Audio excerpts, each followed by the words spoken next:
awal film kita akan diperlihatkan seorang wanita yang sedang terlihat menelpon suaminya yang sedang melakukan perjalanan bisnis untuk pekerjaannya. Seperti nama aslinya, wanita ini juga diceritakan bernama Megu. Mbak Megu adalah seorang ibu rumah tangga yang hanya tinggal berdua dengan suaminya yang bernama Takashi dan belum mempunyai anak.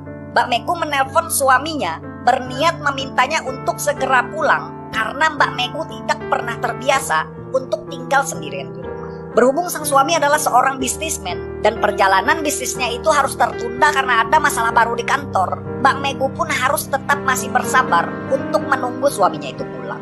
Di tengah waktu telepon, handphone Mbak Megu malah berdering lagi, yang ternyata itu adalah telepon dari kakak perempuannya yang memberitahukan kalau anak laki-lakinya ingin mampir dan menginap sebentar ke rumahnya.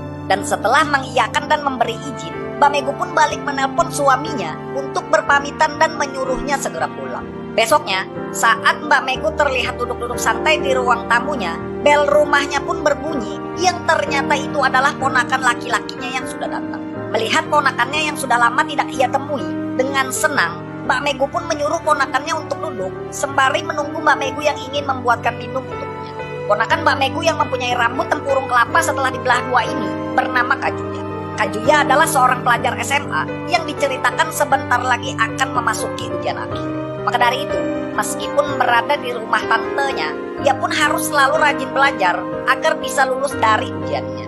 Saat kembali dari mengambil minuman dan kue kering untuk keponakannya, Mbak Megu pun duduk dan mengajak ponakannya yang ia sayangi itu untuk mengobrol. Mbak Megu bilang, sudah lama ia tidak bertemu dengan Kajuya yang sekarang sudah terlihat dewasa. Sambil memuji ponakannya yang selalu rajin belajar, Mbak Megu juga bertanya, ingin bekerja di mana nanti setelah Kajuya tempurung lulus dari sekolahnya. Kajuya rambut tempurung yang mendengar hal itu, bukannya menjawab pertanyaan dari Mbak Megu, Kajuya malah terfokus dengan bola-bola salju tantenya yang terlihat berbenturan dan membentuk sebuah garis. Ngah akan lirikan mata ponakannya, Mbak Megu pun terkejut dan tersipu malu karena tahu kalau ponakannya sudah menjadi pria dewasa. Berniat ingin iseng dan berhubung suaminya masih lama pulang ke rumah, Mbak Megu malah menggoda ponakannya yang masih remaja itu dengan mendekatkan bola-bola salju yang sudah mengalami retak.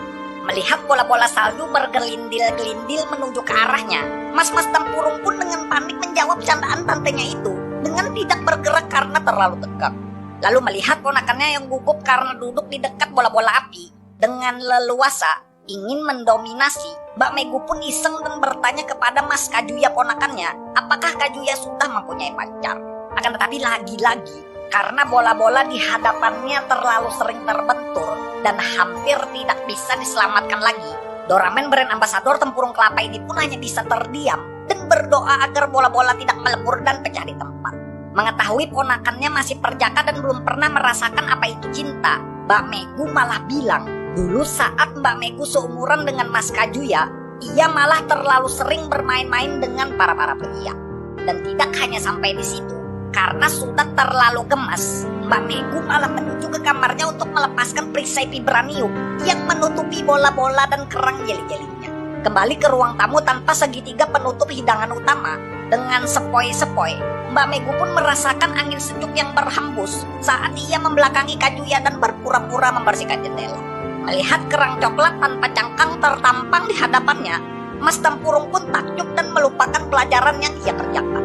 Akan tetapi ketika kerang tanpa cangkang sudah merayap terlalu dekat, yang terlihat mempunyai lumut yang banyak, Kajuya pun segera menghindar karena takut akan dihisap. Mbak Megu yang melihat respon Mas Kajuya rambut tempurung, ia pun bilang kalau ia harus mencari cara lain untuk menggoda ponakannya itu.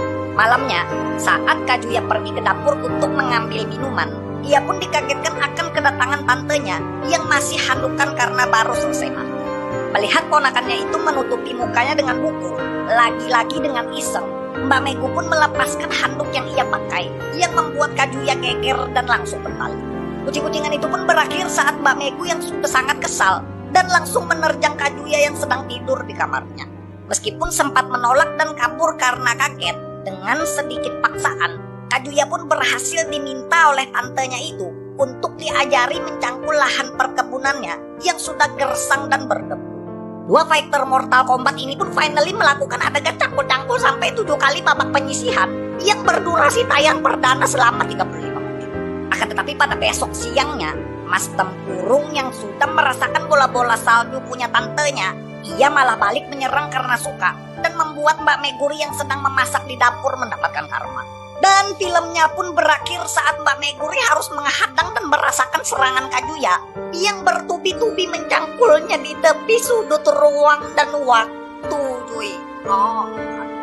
Oke guys, ya mungkin segini aja ya untuk pembahasan film Asia kali ini ya. Bagi kalian yang pengen nonton full movie-nya, kalian langsung aja search nonton kode produksi di pin komen di Google Chrome, cuy. Dari film ini kita bisa belajar, setiap tindakan yang dilakukan tidak peduli seberapa tidak signifikannya, hal itu pada akhirnya akan kembali kepada pelaku dengan dampak yang sama. Baik akan dikembalikan baik dan buruk akan dikembalikan buruk.